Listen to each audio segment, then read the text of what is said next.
ఈ మధ్యకాలంలో మన ఇస్లాం సహోదరులు కూడా కొన్ని వీడియోలు చేయడం జరిగింది. మొదట్లో 2016 బిఫోర్ కాలంలో సఫీ గారు చాలా వీడియోస్ అప్పట్లో పెట్టేవారు. అప్పట్లో మేము కూడా ఆయనకి ఎన్నో వీడియోలు పెట్టేవారు. ఆ క్రమంలో నేను ఇస్లాం సహోదరులతో ఒక ఆయనతో 2 సార్లు బైబిల్ వర్సెస్ బైబిల్ తో డిబేట్స్ చేయడం జరిగింది. అవి నా ఛానల్స్లో ఉంటాయి, సహోదరులు చూడగలరు. అటు తర్వాత 2016 తర్వాత హైందవ వాంగ్మయంలో అభివృద్ధి పడడం అనేది నా స్టడీ హైందవ వాంగ్మయంకి మారింది. యాక్చువల్లీ ముందు సఫీ గారు ఉన్నప్పుడు నేను ఇస్లాం వాంగ్మయాన్ని చదివాను. 2005 నుంచి నేను ఇస్లామిక్ స్టడీస్ చేశాను. ముఖ్యంగా నాకు అందులో బాగా హెల్ప్ చేసిన వారు శ్రీ గుండాబతిన్ దేవదానం గారు, విశాఖపట్నంలో ఉంటారు. ఆయన చాలా ఖురాన్ని స్టడీ చేస్తారు. ఆయన పుస్తకాలు ఎన్నో ఉన్నాయి. నేను ఆయనతో కలిసి కూడా చాలా వీడియోస్ ఖురాన్ మీద చేయడం జరిగింది.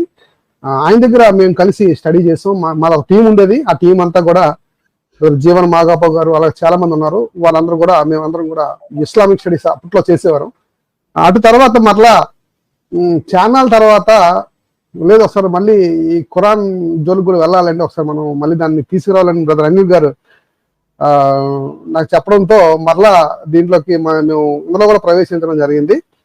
అయితే ఏం కాదు, ఎవరు భక్తి జీవితం వారు ముందుకు సాగితే బాగుండేది. అయితే సఫీ గారు అలాగే సిరాజ్ గారు బైబిల్ మీద మళ్ళీ ఆయన వీడియోస్ స్టార్ట్ చేయడం, ఆయన బోధేదో ఆయన చేసుకోవాలి కానీ ఆయన ఎప్పుడు బైబిల్ మీద బోధ చేయడం మొదలు పెట్టడంతో మరలా మా అభిప్రాయాలు పంచుకోవడానికి, కేవలం సబ్జెక్ట్ మాత్రమే చెప్పడానికి, ఎందుకంటే సబ్జెక్ట్ టాపిక్స్ ఆర్ఎల్స్ వాంగ్మయాన్ని ఇష్టపడే మీ ఇద్దరం అనిల్ అండ్ నేను ఎక్కువగా మేము టార్గెట్ మనుషుల మీద చేయం, వ్యక్తుల మీద మేము చేయం, కానీ మెయిన్గా సాహిత్యాన్ని మేము స్టడీ చేస్తాం కనుక దాని మీద మా అభిప్రాయాలు చెప్పడానికి ముందుకు రావడం జరిగింది.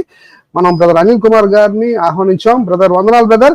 అయితే మొట్టమొదటిగా నా ప్రజెంటేషన్ నేను ఇచ్చేసిన తర్వాత మరలా అనిల్ గారు ఆయన ప్రజెంటేషన్ ఇస్తారు.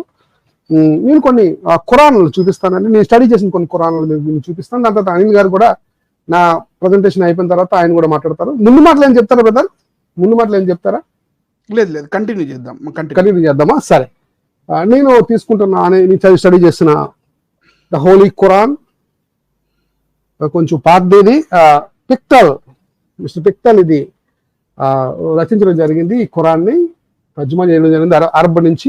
అలాగే ఇది ఇంటర్నేషనల్ ఖురాన్ కూడా నేను స్టడీ చేశాను దీన్ని. అలాగే నా దగ్గర తెలుగు ఖురాన్ కూడా ఉంది, తెలుగులో కూడా ఖురాన్ ఉంది, రైట్, తెలుగు ఖురాన్. అలాగే యూసఫ్ అలీ గారి ఖురాన్ ఉంటుంది, యూసఫ్ అలీ ఖురాన్ ఉంది. సో ఇవన్నీ కూడా నా జీవితంలో 10 years దీని స్పెండ్ చేశాను. అలాగే సయల్ బుఖారి 9 వాల్యూమ్స్ ఉంటుందండి ఇది. అలాగే సై ముస్లిం చాలా ఉన్నాయి హదీస్ గ్రంథాలు. అందులో ఈ రోజు నేను తీసుకుంటున్న టాపిక్ లో సయల్ అల్ బుఖారీ గారిది నేను కొన్ని విషయాలు మీతో పంచుకుంటాను. మొట్టమొదటిగా నా పాయింట్ ఆఫ్ వ్యూ ఏంటంటే, నా స్టడీ వల్ల నాకు తెలుసుకుంది ఏంటి అని నేను ఆలోచించాను. ముఖ్యంగా సఫీ గారు కానివ్వండి, బ్రదర్ సిరాజ్ గారు కానివ్వండి, వారు చెప్పేది ఏంటంటే యెహోవా అల్లా ఇద్దరు కూడా ఒక ఆయనే. మీరు ప్రార్థించేది లేదంటే మీరు కొలిచేది నమ్ముకునేది ఆయన్నే, మేము నమ్ముకునేది ఆయన్నే అన్నట్టుగా మొట్టమొదటిగా ఆయన చెప్తారు. అలాగే బైబిల్ తర్వాత వచ్చే గ్రంథమే ఖురాన్ గ్రంథము. బైబిల్ సరిగ్గా లేదు కనుక అంతిమ గ్రంథముగా అన్ని కరెక్షన్స్తో ఉన్న గ్రంథం ఏదైనా ఉందంటే అది ఖురాన్ అని. అలాగే అంతిమ ప్రవక్తగా ముహమ్మద్ గారు మనకున్నారు. ఆయన చివరి సందేశాన్ని, ఎంతమందో ప్రవక్తలు ఉన్నారు బైబిల్లో అలాగే ఖురాన్లో, చివరి ప్రవక్తగా ఆయన సత్యాన్ని తెలియజేశారు అనే విషయాన్ని ఆయన ప్రస్తావిస్తూ ఉంటారు. అయితే వారు ముఖ్యంగా మేము ఎందుకు అలా ముందుకు రావడం వచ్చిందంటే, బైబిల్ని కలుపుకొని వెళ్ళిపోతే బాగుండేది, కానీ వారు బైబిల్ తప్పుపడుతూ ఖురాన్ కరెక్ట్గా ఉంది బైబిల్ కంటే అనే కొన్ని విషయాల్ని వారు ప్రస్తావించారు. అది మాకు కొంచెం అభ్యంతరంగా ముఖ్యంగా నాకైతే అనిపించింది. సో దాని మీద కొంచెం విశ్లేషణ చేద్దామని నేను ముందుకు రావడం జరిగిందండి. సరే, మనం మన ప్రజెంటేషన్కి వెళ్ళిపోతాం త్వరగా. ముందుగా నేను బైబిల్లోంచి కొన్ని విషయాలు చూపిస్తాను. ముఖ్యంగా నా పాయింట్ ఆఫ్ వ్యూ ఏంటంటే, ఖురాన్ గ్రంథము బైబిలే, యెహోవా దేవుడే, అల్లానే. వీరిద్దరికి సంబంధం లేదని నా పరిశోధనలో తేలిన విషయం. అది మీ ముందుకి ముఖ్యంగా నేను పెట్టాలనుకుంటున్నాను. ముఖ్యంగా ఇది స్టార్ట్ అయింది ఎక్కడంటే, ఎలా వారు మాట్లాడుతున్నారు అంటే, వారి ప్రసంగాల్లో వారు ఏమని మాట్లాడతారంటే అబ్రహాం దగ్గరికి వెళ్తారు ఖచ్చితంగా. ఈ అబ్రహాంకి 2 పిల్లలు ఉన్నారు. అందులో పెద్దవాడు ఇస్మాయిల్, రెండో వాడు ఇస్సాకు. అయితే ఈ పెద్దవాడిని, ఎవరిని, ఇష్మాయిల్ని దేవుడు బలి అర్పించాడు. బలి అర్పించడానికి అబ్రహాం తీసుకెళ్తే ఆయన బదులుగా ఒక పొట్టేల్ని దేవుడు ఇచ్చి ఇస్మాయిల్ని తప్పించాడు అనేది ఖురాన్ యొక్క వాదన. సూరా 37లో ఆ పాయింట్ వారు చూపిస్తారు. సరే, అదన్నీ మనం చూద్దాం. ఇప్పుడు ఆ పాయింట్ మీద వాళ్ళు మాట్లాడుతూ అక్కడి నుంచి ఈ ఇస్మాయిల్ అనే ఆయన మక్కాకి వచ్చారని, అలాగే వాళ్ళ అమ్మగారితో పాటు మక్కాకు వచ్చారని, మక్కాకు వచ్చి మక్కాలో నివసించారని, వారు అక్కడే అరబిక్ నేర్చుకొని అక్కడే స్థిరపడ్డారు. హాజరు అంటారు. అక్కడ బైబిల్లో హాగర్ గారు వచ్చి ఇక్కడ నివసించారంటూ, అలాగే అబ్రహాం కూడా మక్కాకు వచ్చి ఇక్కడ కాబా కట్టడం అనేది జరిగింది అనేది వారు వాదన. అయితే యాక్చువల్ ఏం జరిగింది అనే విషయాన్ని బైబిల్ నుంచి కూడా మనం చూద్దాం. ఎందుకంటే బైబిల్లో ఖురాన్లో ఒకలా ఉందనుకోండి, మనం యాక్సెప్ట్ చేయొచ్చు. కానీ బైబిల్లో ఒకలాగా, ఖురాన్లో ఒకలాగా ఉంటే అది ఎంతవరకు యాక్సెప్టబుల్ అనేది మనం ఆలోచించగలిగిన విషయం. ముందుగా నేను బైబిల్ని మీకు చూపిస్తాను. ముందుగా బైబిల్లో ఎలా ఉంటుందంటే, దాని తర్వాత వారు ఇస్లాం వాంగ్మయం కూడా నేను చూపిస్తాను. మొట్టమొదటిగా బైబిల్లో అబ్రహాంకి పిల్లలు ఉండరు. పిల్లలు లేనప్పుడు సారమ్మ ఏం చేస్తుందంటే, పిల్లలు లేని కుటుంబంలో పిల్లలు కావాలనే ఉద్దేశంతో సారమ్మ గారు ఏం చేస్తారంటే, హాగర్ అనే ఒక దాసీరాలని, ఆమె దగ్గర ఉన్న దాసిని భర్త దగ్గరికి పంపించడం జరుగుతుంది. సో కొంతవరకు వాళ్ళు గొడవ వచ్చినప్పుడు ఒకసారి వెళ్ళగొట్టిన తర్వాత దేవుడు ఆమెను సంతానంతో దీవిస్తాడు. ఎవరిని? హాగర్ని. నీకు ఒక పుత్రుడు పుడతాడు. సో ఆ పుత్రుడు ఆశీర్వదింపబడతాడు. ఆ పుత్రుడు అని చెప్పి కొన్ని ఆశీర్వాదాలు దేవుడు దూత ద్వారా చెప్తాడు, హాగర్కి చెప్తాడు. అవన్నీ మీకు మనకి ఆది కాండంలో మనకి కనబడతాయి. చూద్దాం ఒకసారి మనం. దాని తర్వాత రెండోసారి మీకు బైబిల్ ఓపెన్ చేస్తానండి. 1 minute బైబిల్ ఓపెన్ చేస్తాను. రైట్, ఆది కాండము, రైట్, 21వ అధ్యాయము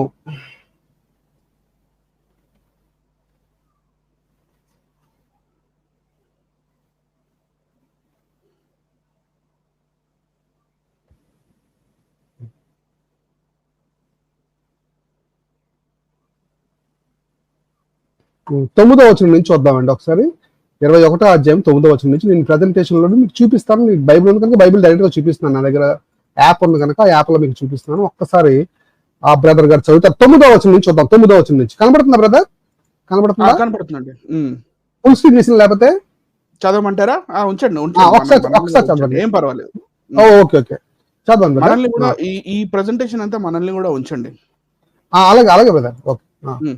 అప్పుడు అబ్రహామునకు ఐగుప్తీయురాలైన హాగరు కనిన కుమారుడు పరిహసించుట సారా చూచి, ఈ దాసిని దీని కుమారుని వెళ్ళగొట్టుము, ఈ దాసి కుమారుడు నా కుమారుడైన ఇస్సాకుతో వారసుడై ఉండడని అబ్రహాముతో అనెను. అతని కుమారుని బట్టి ఆ మాట అబ్రహామునకు మిక్కిలి దుఃఖము కలుగజేసెను. అయితే దేవుడు, ఈ చిన్నవాని బట్టి నీ దాసిని బట్టి నీవు దుఃఖపడవద్దు, శారాతో నీవు చెప్పు ప్రతి విషయములో ఆమె మాట వినుము, ఇస్సాకు వలన అయినదియే నీ సంతానమనబడును. అయినను ఈ దాసి కుమారుడు నీ సంతానమే గనుక అతని కూడా ఒక జనముగా చేసేదనని అబ్రహాంతో చెప్పాను. కాబట్టి తెల్లవారినప్పుడు ఒక జనముగా చేసేదను అంటే ఈయన కూడా ఆశీర్వాదం ఉందా? ఈయన కూడా ఆశీర్వాదం ఉంది. ఎవరికి? ఇస్మాయిల్ గారు కూడా ఆశీర్వాదం ఉంది. ఇది ముందు అధ్యాయాలు మీరు చదివితే చాలా క్లియర్ గా ఇస్మాయిల్ కూడా దేవుడు ఆశీర్వదించినట్టుగా బైబిల్ చెప్తుందండి. ఎక్కడ కూడా పక్షపాతం దేవుడు చూపించడు. ఇసాక్ ఎలాగైతే దీవిస్తున్నాడు, ఇస్మాయిల్ కూడా ఒక రకంగా దీవించాడు దేవుడు. Okay, right. 14వ వచనం చదివారండి. కాబట్టి తెల్లవారినప్పుడు అబ్రహాము లేచి ఆ ఆహారమును నీళ్ల తిత్తిని తీసుకొని ఆ పిల్లవానితో కూడా హాగరునకు అప్పగించి ఆమె భుజము మీద వాటిని పెట్టి ఆమెను పంపివేసెను. ఆమె వెళ్ళి బేర్షెబా అరణ్యములో అటు ఇటు తిరుగుచుండెను. బేర్షెబా ఇక్కడ చూడండి, బేర్షెబా బాగా గుర్తుపెట్టుకోండి. బేర్షెబా అరణ్యము అనే పదం ఉంచండి. బేర్షెబా అరణ్యము, ఇది మైండ్ లో పెట్టుకోండి. బేర్షెబా అరణ్యము, రైట్. 15వ వచనం. ఆ తిత్తిలోని నీళ్లు అయిపోయిన తరువాత ఆమె ఒక పొద కింద ఆ చిన్నవాని పడవేసి ఈ పిల్లవాని చావు నేను చూడలేనని అనుకొని వింటివేత దూరము వెళ్ళి అతనికి ఎదురుగా కూర్చుండెను. ఆమె ఎదురుగా కూర్చుండి ఎలుగెత్తి ఏడ్చెను.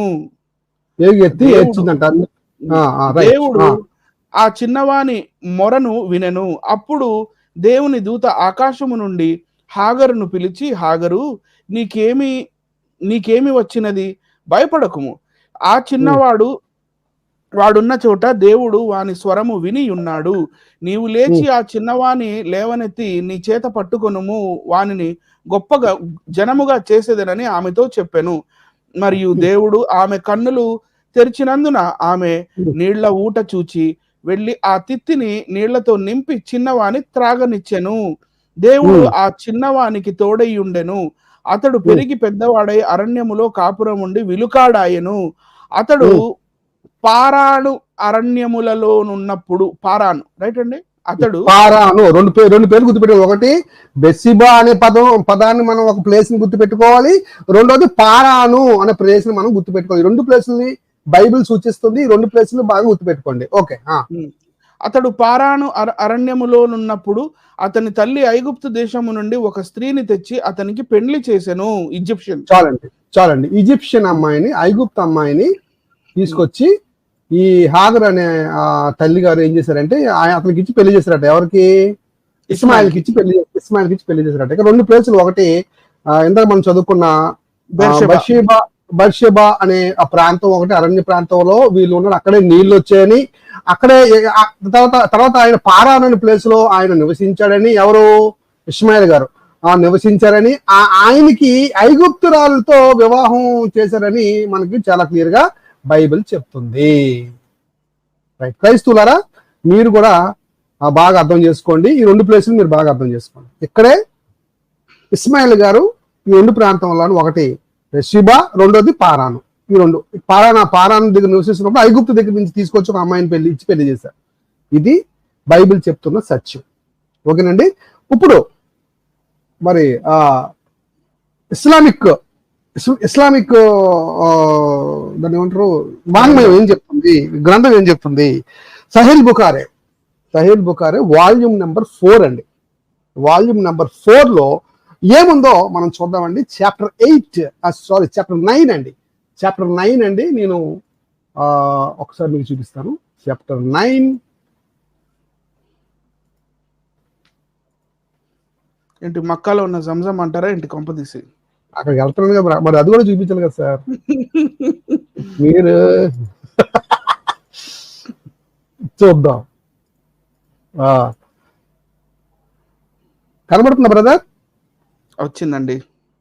Okay. Sahih Bukhari volume number 4. ఓకేనండి.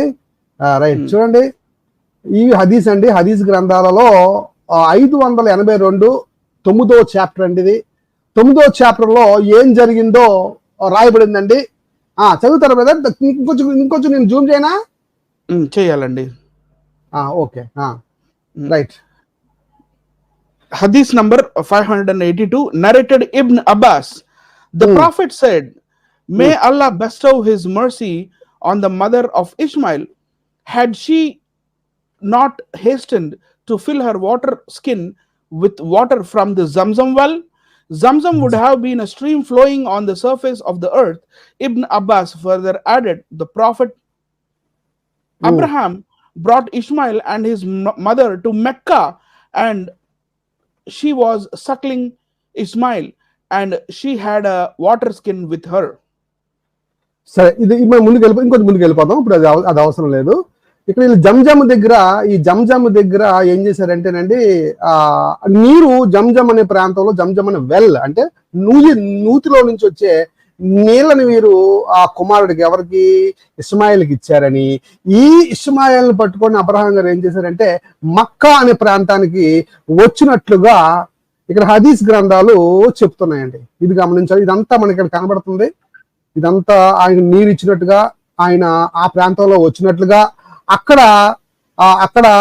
కాబాని అబ్రహాం గారు కట్టినట్టుగా కనబడుతుంది. ముఖ్యంగా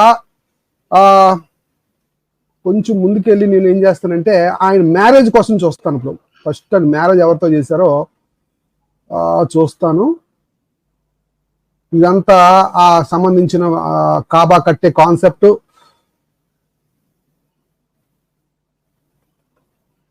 రైట్, ఇక్కడ నుంచి చదువుదామండి బ్రదర్.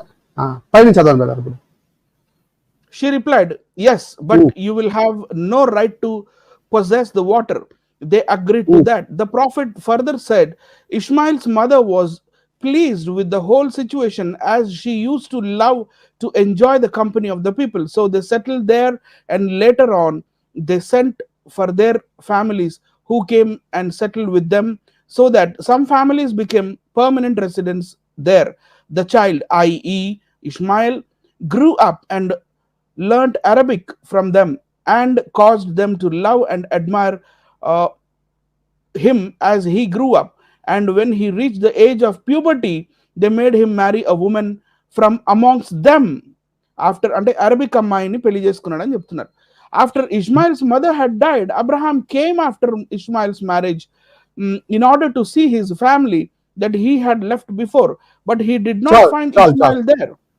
చాలండి, ఇక్కడ నేను ఒకటి ఎక్స్ప్లెయిన్ చేస్తాను, బాగా వినండి. ఇక్కడ ఇప్పుడు ఇస్లాం సాహిత్యం ఏం చెప్తుందంటేనండి, ఈ కుమారుడిని అబ్రహాము వీరందరూ ఫ్యామిలీ వచ్చారండి. ఈ నీటి దాహంతో ఉన్న ఈయన్ని జంజమ్ అనే వెల్ అంటే నుయ్యిలో నుంచి ఏం చేశారంటే వాటర్ పట్టడం, అక్కడ ఉండడం, అక్కడ ఆలోచన చేయడం అనేది మనకు కనబడుతుంది. ఆ విషయాన్ని కొంచెం రాశారు. దాని తర్వాత కొంచెం ముందుకు వెళ్ళిన తర్వాత ఈ అబ్రహాం గారు ఈ ఫ్యామిలీని వదిలేసి వెళ్ళిపోతాడండి, వెనక్కి వెళ్ళిపోతాడు. ఎక్కడి నుంచి వచ్చాడో అక్కడికి వెళ్ళిపోతాడు. వదిలేసి వెళ్ళిపోయిన తర్వాత ఈ ఫ్యామిలీ ఎవరు, హాగర్ గారు అలాగే ఇస్మాయిల్ గారు మక్కాలో నివసిస్తారు. మక్కాలో నివసించిన తర్వాత ఈ హాగర్ గారికి, ఇస్మాయిల్ గారికి అరబిక్ రాదు. సో అరబిక్ సంతానంలో ఉన్నవారు దగ్గర ఈ కుమారుడు ఎవరైతే ఇస్మాయిల్ ఉన్నాడో, ఈ ఇస్మాయిల్ ఏం చేస్తాడంటే వాళ్ళ దగ్గర భాష నేర్చుకుంటాడు. ఏ భాష? అరబిక్ లాంగ్వేజ్ నేర్చుకుంటాడు. నేర్చుకోవడమే కాకుండా అక్కడ ఉన్న అమ్మాయిల్ని ఒక ఇద్దరిని చేసుకుంటాడండి, మ్యారేజ్ చేసుకుంటాడు. బైబిల్ ఏం చెప్తుంది? ఐగుప్తు అమ్మాయిని ఈజిప్షియన్ అమ్మాయిని చేసుకున్నట్లుగా చెప్తుంది బైబిల్. ఇక్కడేమో అరబిక్ అమ్మాయిని ఇస్మాయిల్ పెళ్లి చేసుకున్నట్టుగా ఇక్కడ ఖురాను అంటే ఈ సహీహ్ అల్ బుఖారీ చెప్తుంది, హదీస్ గ్రంథం చెప్తుంది. గమనించాలి, ఇక్కడ మనకు చాలా కాంట్రడిక్షన్ కనబడుతుంది బైబిల్కి దీనికి. రైట్, దాని తర్వాత అబ్రహాం గారు వస్తారండి, ఎంటర్ అవుతారు. మళ్ళీ చూపిస్తున్నాను, మనల్ని కూడా చూపిస్తాను. రైట్, అబ్రహాం గారు ఎంటర్ అవుతారు. ఎంటర్ అయిన తర్వాత వీళ్ళు కలిసి ఏం చేస్తారంటేనండి, మామూలుగా చూపించేస్తానండి, ఆ చదవవసరం లేదు, అంతా చదివితే టైం పెట్టేస్తుంది కనుక నేను నార్మల్ గా చూపించేస్తాను. ఎక్కడ చదవను బ్రదర్. ఇగో వస్తారండి. ఎవరు వస్తారు? వెతుక్కొని వస్తాడు. ఎవరు? ఈ అబ్రహాం గారు అండి. వెతుక్కొని వచ్చి ఆ కొడుకు దగ్గరకు వచ్చిన తర్వాత కొడుకు ఈయన కలిసి ఏం చేస్తారంటే ఇక మక్కా దగ్గర కాబా అనేది కడతారండి. కాబా హౌస్, దేవుడికి ఒక ఇల్లు కడతారండి. ఇది ఇస్లామీ సాహిత్యము చెప్తున్న ఒక కాన్సెప్ట్ అంటే బైబిల్కి దీనికి చాలా డిఫరెన్స్ మనకి కనబడుతుంది. ఇస్మాయిల్ గారు ఉండే ప్లేస్ వేరు, ఇస్మాయిల్ నివసించే ప్లేస్ వేరు. ఇస్లామిక్ సాహిత్యం చెప్తున్న ప్లేస్ మక్కా, అంతేకాకుండా ఇస్మాయిల్ పెళ్లి చేసుకున్న అమ్మాయి అరబిక్ అమ్మాయి, అక్కడేమో ఈజిప్ట్ అమ్మాయి ఈ బైబిల్లో మనకు కనబడుతుంది. సో రెండు మనకి వేరుగా కనబడుతుంది కనుక నా పాయింట్ ఆఫ్ వ్యూ ఏంటంటే బైబిల్కి సంబంధించిన ఇస్మాయిల్ వేరు, ఇస్లామిక్ సంబంధించిన ఇస్మాయిల్ వేరు అనేది నా పాయింట్ అండి ఇక్కడ. ఎందుకంటే రెండు డిఫరెన్స్ కనబడుతుంది కదా. సరే, ఎందుకు రెండు డిఫరెన్స్ కనపడుతున్నప్పుడు మరి ఖురాన్ ఏం చెప్తుంది, మరి డిఫరెన్స్ కనపడుతున్నప్పుడు మన ఖురాన్ ఏం చెప్తుంది చూద్దామండి ఒకసారి. చూద్దామండి, ఇది రెండవ సూర అండి, ఇది సెకండ్ సూర. తెలుగు కింద చూపించిన తెలుగు బుక్కుల్లో తెలుగు ఖురాన్ లో నుంచి కాబా ఎవరెవరు కట్టారు అనేది 125వ సూరాలో ఏం చెప్తున్నాడో చూద్దామండి ఒకసారి. చదవండి. ఈ గృహాన్ని మేము మానవులందరికీ, అంటే కాబాని, ఈ గృహాన్ని మేము మానవులందరికీ కేంద్రముగాను శాంతి నిలయంగాను చేశాము. ఇబ్రహీము అంటే అబ్రహాం ఆరాధన కొరకు నిలబడిన ప్రదేశాన్ని శాశ్వతమైన నమాజు స్థలంగా చేసుకోవలసిందని ప్రజలను మేము ఆదేశించాము. ఇంకా ఈ గృహాన్ని దానికి ప్రదక్షిణం చేసే వారి కొరకు, దానిలో ఎతెఖాఫ్ పాటించే వారి కొరకు, రుకు సాజ్దాలను చేసేవారి సజ్దా అంటే సజ్దా, రుకు సజ్దా చేసే వారి కొరకు పరిశుద్ధంగా ఉంచవలసిందని ఇబ్రహీమును ఇస్మాయిలును నిర్దేశించాను అని ఇక్కడ అల్లాహ్ గారు చెప్పినట్లుగా చెప్తున్నాడండి. అంటే ఇద్దరు కలిసి కాబా కట్టారు అనేది కాన్సెప్ట్. అయితే బైబిల్ అంతా చూస్తారండి. చెప్పండి, చెప్తారా సమాధానం? చెప్పండి, అడగండి. బైబిల్ గ్రంథం ప్రకారంగా చూసుకుంటే ఈ దేవుని మందిరము కట్టుకునే ఆ కాన్సెప్ట్ అనేది మరి నిర్గమాకాండంలో మోషే గారు ఎర్ర సముద్రం దాటిన తరువాత వారికి ఆ నిబంధన మందసం ఒకటి తయారు చేసుకుని మొట్టమొదట గుడారాలు కట్టుకున్నారు. అబ్రహాము గారికి మోషే గారికి దాదాపుగా మరి రఫ్లీ చెప్తే ఒక 600 సంవత్సరాలు డిఫరెన్స్ ఉంటుంది, రైట్? అవును అవును అవును, 600 550 అనుకుందాం, రైట్? మోషే గారి కన్నా ముందే వచ్చిన అబ్రహాము గారు అప్పుడే మందిరాన్ని కట్టేశారా? బైబిల్లో చెప్పిన ఆ నిర్గమాకాండములో గుడారములు వేసి ఆ గుడారం లోపల నిబంధన మందసం ఉండడం, తర్వాత లేవీయులని నియమించడం, ఆ తర్వాత అక్కడ రక్తాన్ని ప్రోక్షించడం, ఇదంతా ఇవన్నీ లేకుండానే ఉట్టిగా అట్లా ప్రదక్షిణ చేసేస్తే దేవుణ్ణి పూజించినట్టు ఎలా అవుతుంది అన్నట్లుగా నా డౌట్ సార్, కొంచెం చెప్తారా? కరెక్టేనండి. అంటే అందుకే మీకు ఏం చెప్తున్నా, ఫస్ట్ నుంచి ఏం చెప్తున్నానంటే బైబిల్లో ఉన్న ఆరాధన పద్ధతి ఎప్పుడు మొదలైంది, ఎలా మొదలైంది అని మనం ఆలోచిస్తే యాకోబు గారు కూడా ఒక ప్లేస్ ని ఎంచుకోవడం, అబ్రహాం ఇస్సాక్ యాకోబుల్ గారు యాకోబు కూడా ఒక ప్లేస్ ని ఎంచుకోవడం, అక్కడ మందిరం నిర్మించబడుతుందని ప్రవచనం చెప్పడం, దాని తర్వాత మోషే గారు రావడం, మోషే గారు తర్వాత వాళ్ళు గుడారాల్లో సినాయి పర్వతం దగ్గర కొంతవరకు ఉండి అక్కడి నుంచి మళ్ళీ వారు పాలు తేనె ప్రవహించే దేశం వెళ్ళేంత వరకు అక్కడ గుడారాల్లో దేవుడిని పెట్టుకొని ఆరాధించుకోవడం, దాని తర్వాత దావీదు రావడం, సొలొమోను కాలంలో మందిరాన్ని కట్టడం అనేది మనకు కనబడుతుంది బైబిల్లో. అంతవరకు ఏ మందిరం కూడా మనకు కనబడదు. కానీ ఇక్కడ ఖురాన్ లో మనకి ఏం కనబడుతుందంటే, ఖురాన్ లో డైరెక్ట్ గా రెఫరెన్స్ ఏం కనబడుతుందంటే, అంటే ఆయత ఏం కనబడుతుందంటే అబ్రహాం గారు ఇస్మాయిల్ గారు ఒక గుడిని, అంటే ఒక కాబా అనే ఆ ప్రాంతాన్ని, దేవుడి యొక్క ఆలయం లాంటిది, అంటే అక్కడ కేంద్రంగా ఉండటానికి అక్కడ ఒక ఆలయాన్ని కట్టారు, అక్కడ హౌస్ ఆఫ్ గాడ్ కట్టారు అనే ఒక గృహాన్ని కట్టారు, దేవుడికి ఒక గృహాన్ని కట్టారని ఇక్కడ ఖురాన్ గ్రంథం చెప్తుంది. అందుకే నేనేం చెప్తున్నానంటే అది వేరు ఇది వేరు, మనం రెండు వేరు వేరుగా చూడాలి తప్ప ఒకటిగా చూడకూడదు. ఎందుకంటే అబ్రహాం గారు నాకు తెలిసి ఎప్పుడు కూడా మక్కకు రాలేదు బైబిల్ ప్రకారంగా అయితే తన జీవిత కాలంలో. ఆయన ఎక్కడెక్కడికి వెళ్ళారో స్టార్టింగ్ నుంచి మనం బైబిల్ అబ్రహాం గారిని చూస్తే ఏ ప్రాంతానికి వెళ్ళారో. మీరు మక్కా యొక్క మ్యాప్ చూపించి చెప్తే అప్పుడు చూసే వాళ్ళకి అర్థం అవుతుంది మక్కా అసలు ఎక్కడుంది, అబ్రహాం గారు ఎక్కడ ఉండేవాళ్ళు, ఉర్ ఎక్కడ ఉండేది, నినవే పట్టణం ఎక్కడుండేది, తర్వాత వీళ్ళు కానాన్లు ఎక్కడున్నారు, కానాన్ నుంచి మరి ఈ మక్కా ఎంత దూరం ఉంది ఏంటి అక్కడ, మరి అవన్నీ అర్థమయ్యే అవన్నీ నేను ఇందులో ప్రెజెంటేషన్ లో పెట్టానండి. నేను చూపిస్తాను ఖచ్చితంగా, నేను ఎక్కడి నుంచి ఎక్కడి వరకు నేను అన్ని చూపిస్తాను కదా, నేను పెట్టాను ఆల్రెడీ. ఒక్కసారి ముందుకు వెళ్దాం, మనం ముందుకు వెళ్తూ మాట్లాడదాం, రైట్? ఇంకొంచెం ముందుకు వెళ్దామండి. ఇక్కడ చూడండి, ఇక్కడ 37వ సుర, ఇది చదవక్కర్లేదండి. 37వ సురాలో మనకి ఇస్మాయిల్ ని బలి ఇవ్వడం అనేది 99, 113 ఆయతులు మనం చూసినట్లయితే ఖురాన్ ప్రకారంగా ఇస్మాయిల్ని బలి ఇవ్వడం అనేది మనకి ఇక్కడ కనబడుతుంది. కానీ ఎక్కడ బలి ఇచ్చారు, ఎప్పుడు బలి ఇచ్చారు, ఏ కాలంలో బలి ఇచ్చారు అనే విషయాన్ని హదీస్ గ్రంథాలు చెప్పట్లేదండి. విచిత్రం. ఖురాన్ మాత్రమే చెప్తుందండి. మీకు అర్థమైందండి? ఇక్కడ ఆయన ఎక్కడ ఎప్పుడు ఏ టైంలో బలి ఇచ్చారు? అబ్రహాం తీసుకొచ్చినప్పుడు బలి ఇచ్చారా? జంజము వాటర్ తాగిన తర్వాత బలి ఇచ్చారా? లేకపోతే జంజమ్ వాటర్ తాగి ముందు బలి ఇచ్చారా? లేదంటే ఈ ఫ్యామిలీ వదిలేసి వెళ్ళిపోయిన తర్వాత మళ్ళీ ఆయన వచ్చి పెళ్ళీడు ఇస్మాయిల్ అంటే నేను ఇస్లామిక్ వాంగ్మయం చెప్తున్నాను. సో అలాంటి టైంలోని ఆ పెళ్ళీడు వచ్చినప్పుడు తీసుకెళ్లి బలి అర్పణ జరిగిందా? ఏ టైంలో జరిగింది? మన బైబిల్ అయితే క్లియర్ గా ఉంటుంది. ఇసాకుని, చిన్నవాడుగా ఉన్న ఇసాకుని తీసుకెళ్లి ఆ కట్టెలు వేసి అబ్రహాం గారు మోరియా పర్వతాన్ని తీసుకెళ్ళడం, అక్కడ బలికి రెడీ చేయడం అనేది మనకి క్లియర్ గా బైబిల్లో ఉంటది.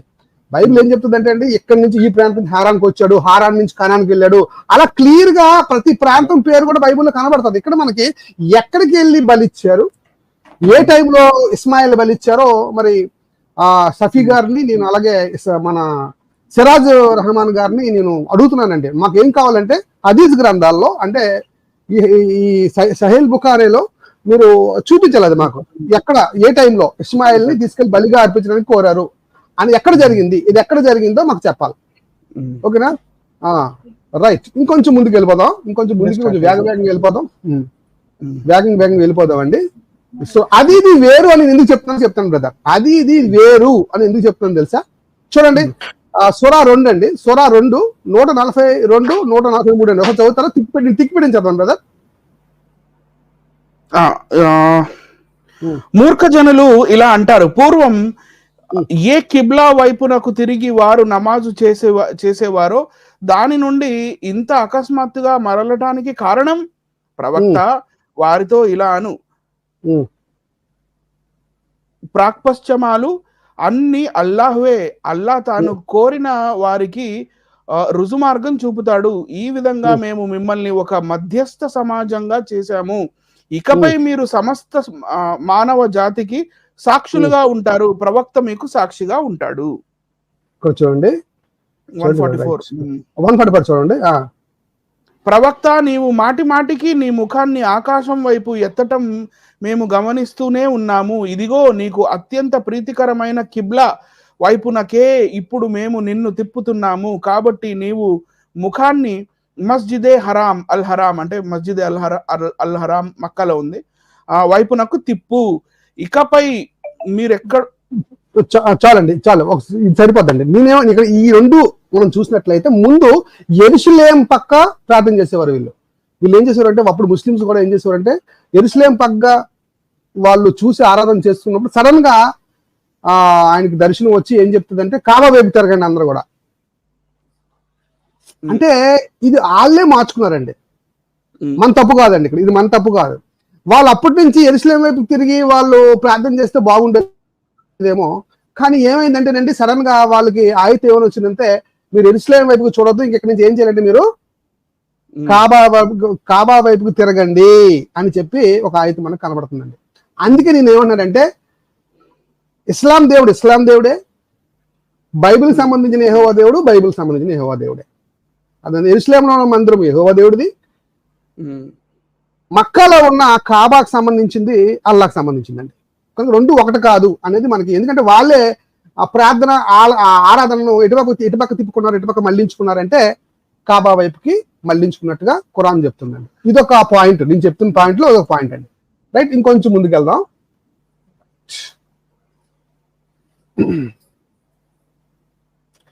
ఇక్కడ గమనిస్తానండి, 3వ ఆయత్, మూడవ సూర 49-51 మనం చూస్తే, యేసుప్రభు వారు చేస్తున్న అద్భుతాల కోసం, ఆశ్చర్యకారాల కోసం, అంటే యేసుప్రభు వారు అని చెప్తూ వాళ్ళ కోసం అద్భుతాలు ఆశ్చర్యకారాల కోసం చెబుతూ, దాని తర్వాత ఇక్కడ ఏమని ఉంటుందంటే, ఆయన ఒక పక్షిని చేసినట్టు ఉయ్యాల్లో ఉన్నప్పుడు ఆయన ఏం చేశాడంటేనండి, ఇక్కడ చూడండి, నేను మీ ప్రభువు నుండి మీ వద్దకు సూచన తీసుకొని వచ్చాను, మీ ముందే నేను మట్టితో పక్షి ఆకారం గల ఒక బొమ్మను తయారు చేసి దానిలోకి శ్వాసం ఊదుతాను.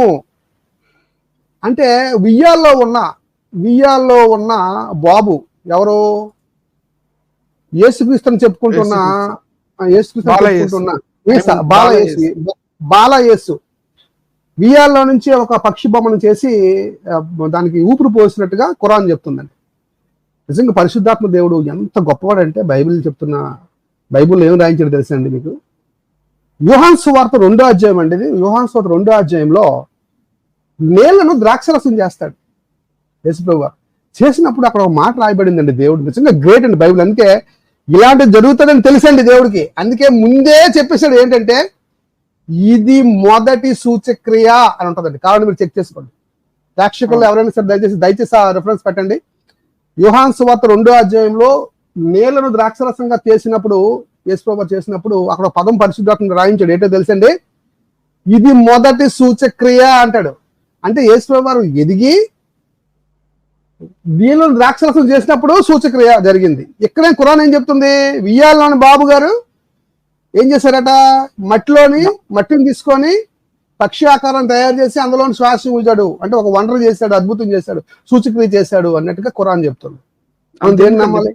మనం పొత్తిళ్లలో ఉన్న బాలయేసు పొత్తిళ్లలో నుండి మాట్లాడినట్టుగా కూడా చూస్తాం కదండి. మాట్లాడినట్టు కూడా చూస్తాం. అది మొదటి సూచక్రియ. అందుకే బైబిల్ ముందే చెప్పింది మొదటి సూచక్రియ ఏది? నీళ్లను ద్రాక్షరసంగా చేసింది. అంటే ఇప్పుడు దీన్ని బట్టి ఏమవుతుందంటే బైబిల్లో ఉన్న యేసుప్రభువు వారు వేరు, ఖురాన్ లో ఉన్న యేసుప్రభువు వారు వేరు. ఆయనకి సంబంధం లేదు. అర్థమవుతుందండి అనిల్ గారు? ఇది నా పరిశోధనలో తేలిన విషయం అండి. సరే, ఇప్పుడు ముందుకు వెళ్ళిపోదాం. ఇప్పుడు బైబిల్లో ఏమైందంటేనండి, బైబిల్లో ఇక్కడతో నా ప్రజెంటేషన్ అయిపోయింది. నేను మ్యాప్లు చూపించే ముందు బైబిల్లో ఒక విషయాన్ని నేను మీకు చూపిస్తానండి, బాగా గమనించాలి. 25వ అధ్యాయం అండి బ్రదర్. ఒక్కసారి చదివేసి మీకు నేను ఫోటో ఇది చూపించేసి మీకు ఇచ్చేస్తాను. 25వ అధ్యాయంలో అబ్రహాం గారు చనిపోతారు. రైట్? చూడండి 5వ వచనం నుంచి బ్రదర్ చదవండి. ప్రెజెంటేషన్ రాలేదండి. రాలేదా? ఒక్క నిమిషం రాలేదా? ఒక్క నిమిషం అండి.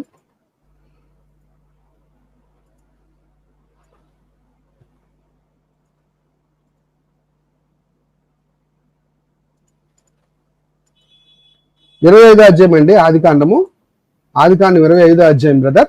5 నుంచి చూద్దామండి. అబ్రహాము తనకు కలిగినది యావత్తు ఇస్సాకుకు ఇచ్చెను. అబ్రహాము తన ఉపపత్నుల కుమారులకు బహుమానములిచ్చి తాను సజీవుడై ఉండగానే తన కుమారుడగు ఇస్సాకు నొద్ద నుండి తూర్పు తట్టుగా తూర్పు దేశమునకు వారిని పంపివేశాడు. అంతేగాని ఆయనతో పాటు వెళ్ళినట్టుగా లేదండి. లేదండి. చూడు, ఆయనతో పాటు అబ్రహాము ఉపపత్నికి సంబంధించిన కుమారులను ఎటుపక్క పంపించాడంటండి. అంటే ఈ మూడవ భార్య అండి, మూడో భార్య ఉంటుంది అబ్రహాం గారికి. వాళ్ళకి సంబంధించిన బిడ్డల్ని ఈస్ట్ వైపుకి, తూర్పు దేశాల వైపుకి పంపించినట్టుగా బైబిల్ చెప్తుందండి. ఇది నిజం. రైట్? ఇప్పుడు 7వ వచనం అండి. అబ్రహాము బతికిన సంవత్సరంలో 175. అబ్రహాము నిండు వృద్ధాప్యమునకు వచ్చిన వాడై మంచి ముసలితనమున ప్రాణము విడిచి మృతి పొంది తన పితరుల యొద్దకు చేర్చబడెను. హిత్తీయుడైన సోహరు కుమారుడగు ఎఫ్రోను పొలమందలి మక్పేలా గుహలో అతని కుమారులకు ఇస్సాకును ఇస్మాయేలును అతన్ని పాతి పెట్టిరి. అది మమ్రే ఎదుట నున్నది. అబ్రహాము హేతు కుమారుల యొద్ద కొనిన పొలములోనే అబ్రహామును అతని భార్య అయిన సారాయిను పాతి పెట్టబడిరి. గమనించాలండి. ఏమండి, ఇక్కడ ఎవరు వచ్చారండి? ఇక్కడికి పాతి పెట్టడానికి ఎవరు వచ్చారండి? నాన్న పాతి పెట్టడానికి ఎవరు వచ్చారండి? ఇస్మాయిల్ గారు వచ్చారండి. గమనించాలి. అబ్రహాం గారిని పాతి పెట్టడానికి ఎవరు వచ్చారు? ఇస్మాయిల్ గారు వచ్చారు. ఇస్మాయిల్ ఎక్కడ ఉన్నాడని బైబిల్ చెప్తుందండి? పారాను. అంతే కదా బ్రదర్? పారాన్ నుంచి వచ్చాడు ఇస్మాయిల్. పారాన్ నుంచి ఇక్కడికి వచ్చాడండి. ఎక్కడికి వచ్చాడు? నాన్నగారిని పాతి పెట్టడానికి వచ్చాడండి. గమనించలేదు. పారాన్ నుంచి వచ్చాడు. ఆయన నీళ్ళు ఎక్కడి నుంచి వచ్చాయి? బత్సిబా నుంచి నీళ్ళు వచ్చాయి. అక్కడ నీళ్లు ఆయన తాగినట్టుగా బైబిల్ చెప్తుందండి. ఈ 2 విషయాలు బాగా గుర్తుపెట్టుకోండి. నాన్నగారు చనిపోయినప్పుడు, అబ్రహాం చనిపోయినప్పుడు ఇస్మాయిల్ గారు ఇస్సాక్ గారు కలిసి ఆయన పాతి పెట్టినట్టుగా బైబిల్ చెప్తుంది. ఆయన పారాన్లో బతికినట్టుగా బైబిల్ చెప్తుంది. ఇప్పుడు నేను మ్యాప్ చూపిస్తానండి ఒక్కసారి. ఇప్పుడు మీకు మ్యాప్ చూపిస్తాను, గమనించగలరు. రైట్, మ్యాప్ చూపించి నేను ముగిస్తానండి.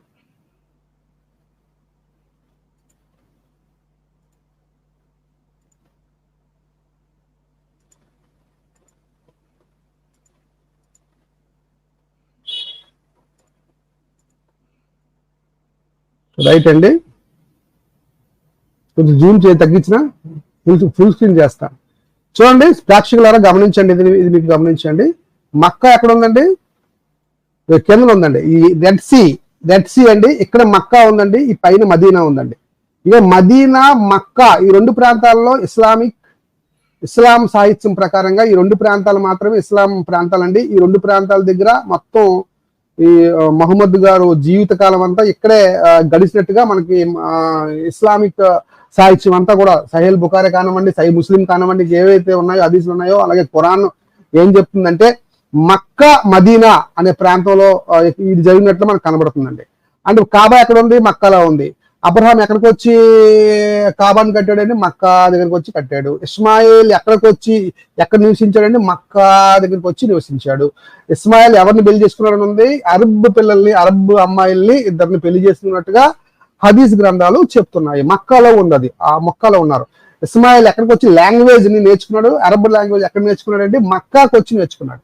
గమనించాలి, ఇది ఇస్లామిక్ సాహిత్యం చెప్తుందండి.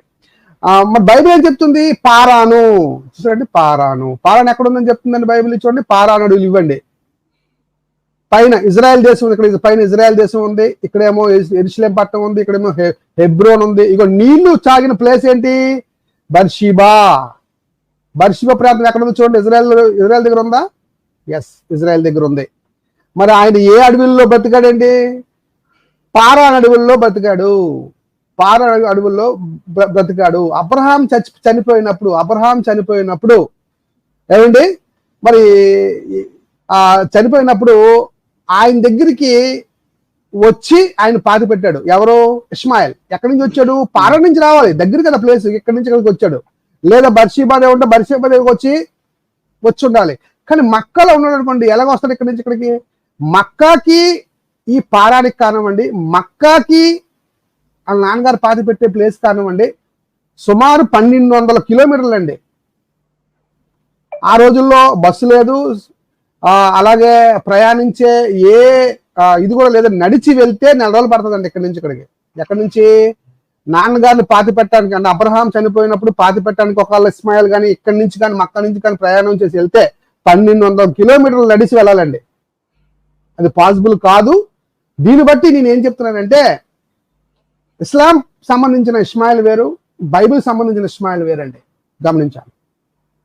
ఇకపోతే నిజంగా ఇక్కడ చూడండి, జంజం వెల్ ఎక్కడుందో ఈ మ్యాప్ చూస్తే మీకు తెలిసిపోద్దండి. ఇగో జంజం వెల్ ఎక్కడుందో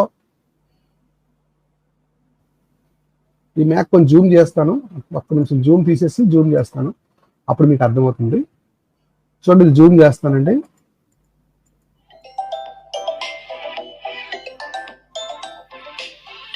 ఇది కాబా ప్లేస్ అండి. ఇది కాబా ప్లేస్. సరే కనబట్లేదు మ్యాప్. మక్కా అనే ప్రాంతంలో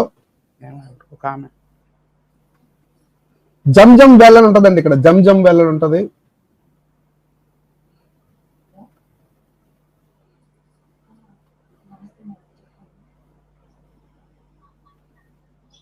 జంజం వెల్ అని కొడితే ఇక్కడ జంజం వెల్ అని కాబా దగ్గరలోనే మనకి జంజం వెల్ కనబడుతుందండి.